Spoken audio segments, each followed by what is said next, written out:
All right, everybody, welcome to Coffee for Closers. Alex Wellings here with Rick Calmer. Nope, that's not what I want to do. Alex Welling. Yep. Hey there, everybody. Welcome to Coffee for Closers. Alex Wellings here. Today we're talking all about in-person and virtual appointments. Which is better? What are the best and worst things about either of those? And maybe not even which is better, but really what are the differences between the two? And hopefully that can help you kind of pick which one's better for you. But anyway, hope you enjoy the episode. If you do, give us a like, shoot us a comment, or if you haven't already, subscribe to the channel. Take care.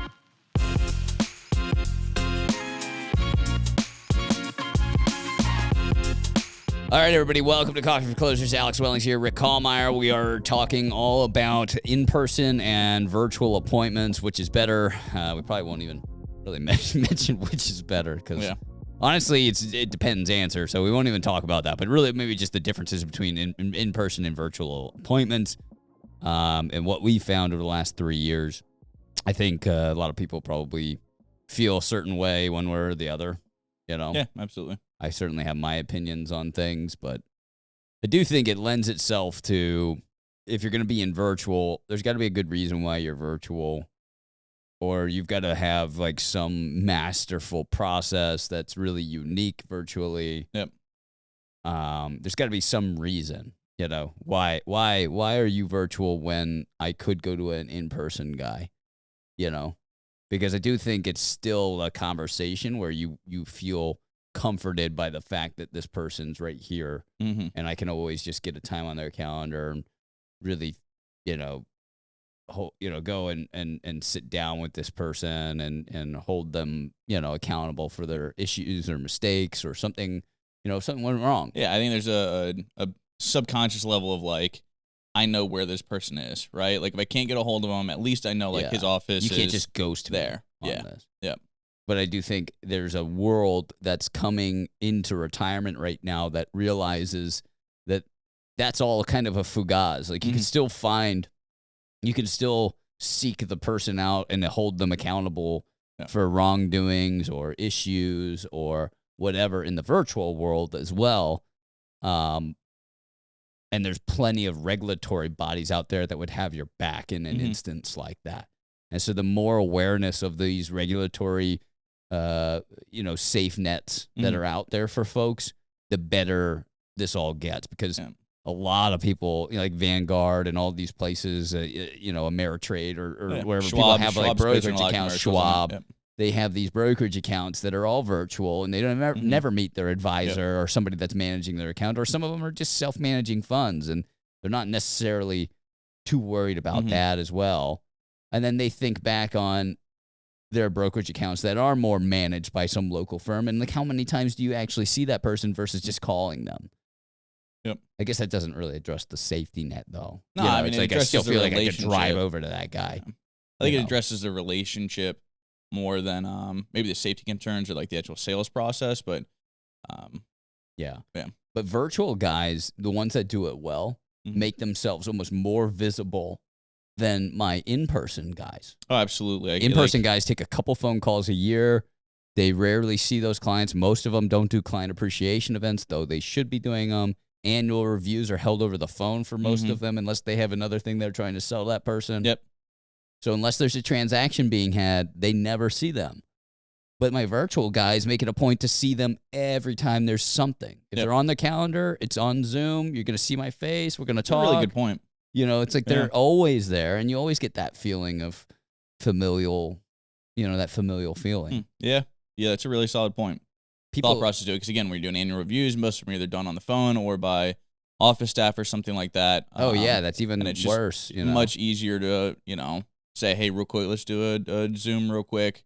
We'll cover this 15 minutes, knock it out, and you don't have to set a whole half hour to 45-minute hour block on the calendar, right? Yeah. No, that's a really strong point. And I see the guys that really do make the full transition to virtual, realizing after a few years that they don't even really necessarily have to be at their office, and they'll take appointments, full-blown appointments, on a whim's notice with people. They've extended their business hours. They're able to travel more. They're on flights doing Zooms. Like I was doing a call with an advisor, one of our virtual advisors that had told me he had just gone off an appointment, and he was sitting in the Delta Sky Lounge doing appointments. Mm-hmm. It's like, but he would have been off calendar all day if that weren't the case. Mm-hmm. And so he's increased his productivity just by increasing his ability to have time on his calendar. Yep. So like a travel day for business or pleasure ends up being a day that he can run appointments if need be. Yep. And he's I making remember more talking sales. to the same thing. It was they were on a flight out to somewhere and was like, hey, yeah, I'll get there 2 hours early. I got an appointment right at that time period. I can schedule it, get there early, do the call, walk into the airport, be there for the plane, Yeah. But I do feel like there's a major difference between just like that sounds like all roses for virtual and bing, bing, bing, bing, bing, it's a win to do virtual. But I do think it extends the initial sales process of clients in the beginning. Yep. 3-step sales process becomes 6-step sales process. At least 4. You might spend the same amount of time with the client, but you're not sitting there jaw-jacking with them and you get the family photos up on the wall and you're talking about that and you're kind of getting each other a coffee and you're kind of breaking bread together in some instances in the in-person world. Those are all subconscious things where, again, people learn something about you then, and those things aren't learned in the virtual world. And so it means, one of two things. You either have to spread the workload over time. Yep. More, it's like you don't necessarily, so let's say a normal sales process takes an hour per appointment, in-person sales process, and you do 3 appointments, let's say. There's 3 hours. You might still spend 3 hours in a virtual process, but what I've seen is I end up spending 6 appointments. Yep. So rather it being 3 appointments and we're closed, I end up spending 6 30-minute appointments with somebody and we close. Yeah. So the time on my calendar ends up being the same, but I end up, spreading the length of time to close out longer. I think in that, I guess, continues the thought of the rapport situation, right? Where if somebody's coming into your office or if you have a home office even, right, you can knock a lot of that true rapport, like you're saying, getting someone a coffee and being hospitable to them, right? Like those build a lot of relationship. The virtual side of thing, if you're having 6 appointments, you have to do. But maybe it isn't the rapport. Maybe it isn't rapport. Maybe it is that like over 6 instances, I now have covered the concern of being approachable and easy to access. Like by 6 conversations of no matter what the length. Yep. This person has scheduled, got on the calendar, scheduled, got on the calendar, or scheduled, got on the appointment, scheduled, got on the appointment, scheduled, got on the appointment, scheduled, saw me on an appointment. 6 times, like, they're like, oh, okay, well, like, this guy's easily accessible. Yeah. I've seen this guy for 6 times. He's always been on time for it. He's always got a suit on. He's always got a, whatever. He's always knowledgeable. He's consistent in his emotions. He's the same guy he was 6 times ago. And so that addresses these subconscious concerns that people aren't necessarily cognizant of. Yeah. Right? Obviously. Yeah, that's a really solid point. Saying that takes over for the in-person rapport that you can build, right? The consistency, the time spent on it. But it's like it's a given that you'll be there and are accessible if they know where you work. It's like the same idea of like, I know where you live, so you aren't going to mess with me. Like you don't mess with your neighbors. Yeah. You're much more careful to have road rage in your neighborhood than you would out on the road, because you got to see this person every day. The same kind of thing in person. You have this subconscious comfort with knowing I can come find you whenever I need to, and you can't just ghost me. Yep. Right. And I guess anyway that is maybe the give is in person seems to be just as effective when somebody is committed to it as virtual is. I think people don't end up getting committed to the virtual process. They're like dipping their toe in the water rather than cannonballing. And I get it.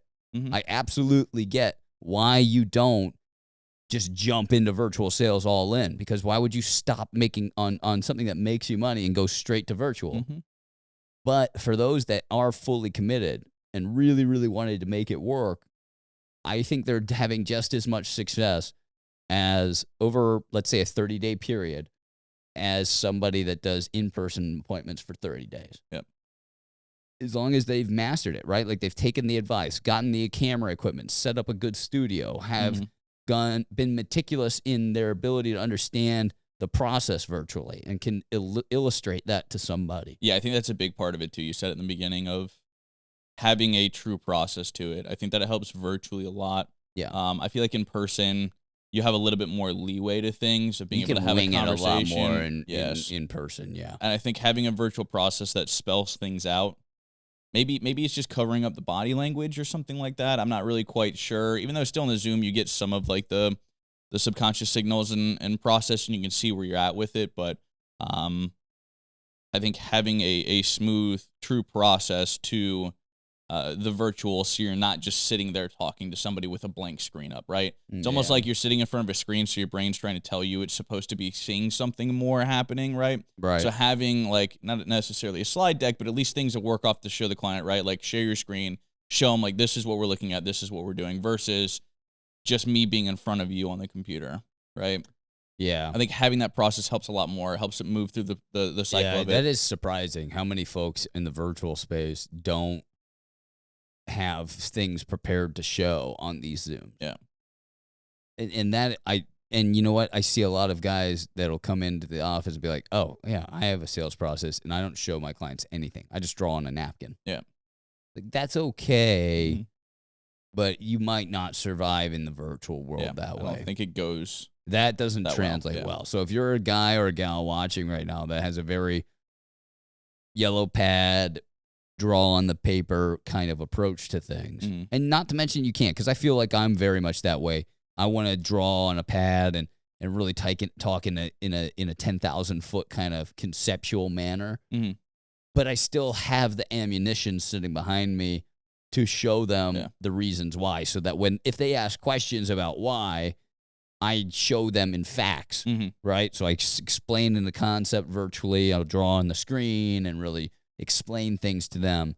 And then the second they ask a question about it, that's a great question. So, yeah, I mean, look, we ran an analysis. Let me show you the analysis. So I pull that up, and now I walk them through that. Yep. But if they never ask the question, I'm not going to show them the analysis. There's no reason. Then they're just trusting what I'm showing them is the right number, right?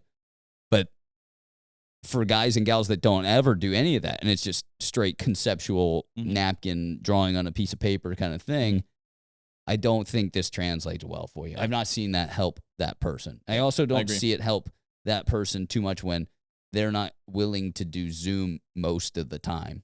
Yes. Right? They want to do everything by the phone and just try and close deals straight over the phone and never see the person. It's like you're setting yourself up for never getting a much harder. Like, so if there were 6 in a virtual sale, 30-minute examples, not all of them need to be Zooms, but a couple of them do. Yep.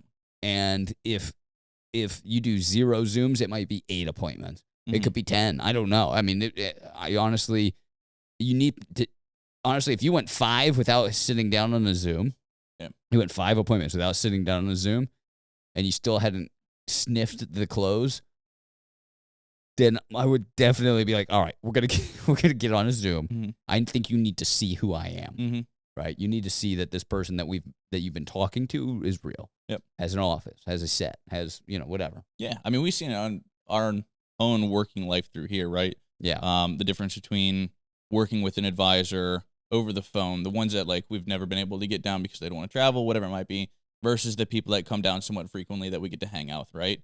The relationship completely shifts that first time you meet the person face to face. Right, and even if it's overdoing like a virtual process, that lends itself to the in-person side, yeah. But I honestly feel even just a tiny bit better even when it's a Zoom. Yes, when I see somebody first time and like talk to them Zoom-wise, or it's usually the advisor that lets us know early on. It's like, hey, let's hop on a Zoom. I'm like, all right, yeah, I'd love to do that. Yeah, hop on the Zoom, you chat with them, and it's like, wow, I really feel like I know that guy. Yep. And then when they do come in, it's funny. They feel like family.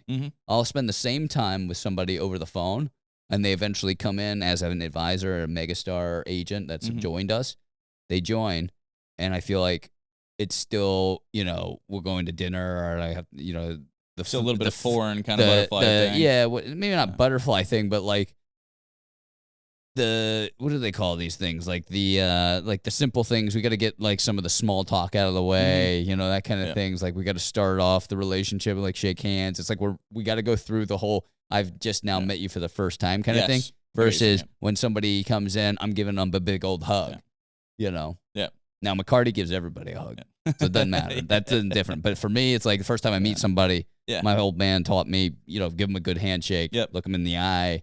We do that whole spiel. Yeah. And by the time they leave, we're giving hugs, and having a great time, and we're best buddies, and we're going to go fishing or, whatever together. But when they Zoom, it's like we skip to that step right away. Yep, absolutely agree. So anyway, I think as far as case size, as far as close percentage, I think it's almost identical between the guys that commit to virtual and the guys that stick to in-person.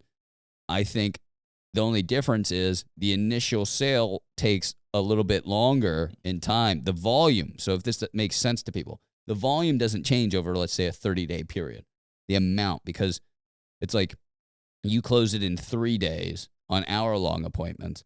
I close it in 6 days over 30-minute appointments. But I can work more 30-minute appointments, twice as many 30-minute appointments in a day than you can in a day working hour-long appointments. So you'll close, let's say you can work, 5 or, however many, 5 appointments per day in the hour-long cycle. Well, I can work 10 in a 30-minute cycle. Yeah. And so I end up after 6 days, let's say I close all 10 of them. I close 10 deals much here larger top of the over twice the timeline, over twice the time length, but you close 5 2 times within the same 6-day period. So the guy ends up closing just as much. It's just like, how do you want to take it? And can you stomach the sales cycle for this long in the virtual side, right? Because it's just a tiny bit longer. But, anyway, so over time, you end up being just as productive as anybody in the in-person world. Again, you just have a longer time to get there. Yep. And for some, that's frustrating. For others, the gains of being able to kind of work on your own time and be virtual and be anywhere, that's enough to say, that's well worth it. Yeah. Anyway, let us know what you guys think. I mean, I'm sure there's going to be, some folks out there that lend themselves to one or the other. I'd be interested to hear anybody's contrary opinions on that, or if you disagree with anything we said, or honestly, if there's something that we mentioned or that we didn't mention that might be a benefit or a con of either of these. I'd be interested to hear that as well, because maybe we didn't think about that. We can talk about that again sometime. But anyway, that's it. Yeah. This is a good one. Good shit. Yeah. Not bad. Yeah. If you liked it, enjoy, give us a click or a link or a like. Click the long week. Long week. Give us a like, shoot us a comment or subscribe, and we'll see you next time on Coffee Floors. Take care.